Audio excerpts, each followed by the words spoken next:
Badan Narkotika Nasional (BNN) RI memusnahkan 849,33 kg barang bukti dari pengungkapan 12 kasus tindak pidana penyalahgunaan narkoba yang melibatkan 30 orang tersangka di Jakarta. Melalui pemusnahan barang bukti, BNN kembali menegaskan komitmennya dalam memberantas peredaran narkoba di Indonesia. Pemusnahan tersebut juga menjadi langkah konkret untuk memastikan bahwa barang bukti narkoba tidak disalahgunakan.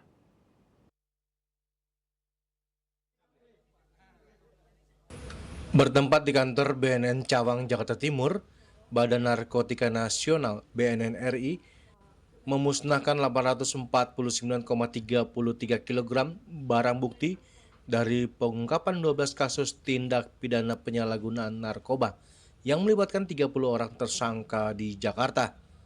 Deputi Pemberantasan BNN Iwayan Sugiri mengatakan, barang bukti tersebut meliputi 122,64 kg sabu, 726,69 kg ganja, dan 4.700 butir pil ekstasi. Melalui pemusnahan barang bukti, BNN kembali menegaskan komitmennya dalam memberantas peredaran narkoba di Indonesia. Pemusnahan tersebut juga menjadi langkah konkret untuk memastikan bahwa barang bukti narkoba tidak disalahgunakan. Dari total seluruh barang bukti yang dimusnahkan, Iwayan Sugiri mengatakan sebanyak lebih dari 600.000 orang terhindar dari potensi penyalahgunaan narkotika.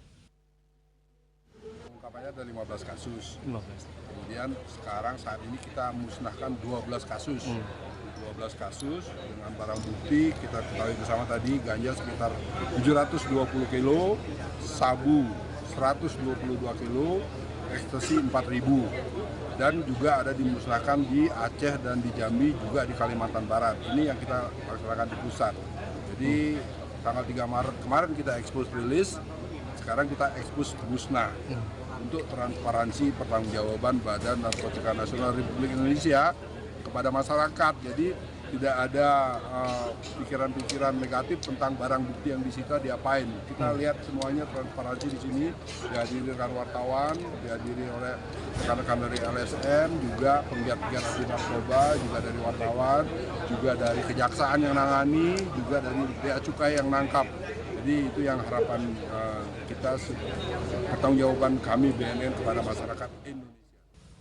Dari Jakarta, Julius Suwarte dan Ketut Sumadiase melaporkan.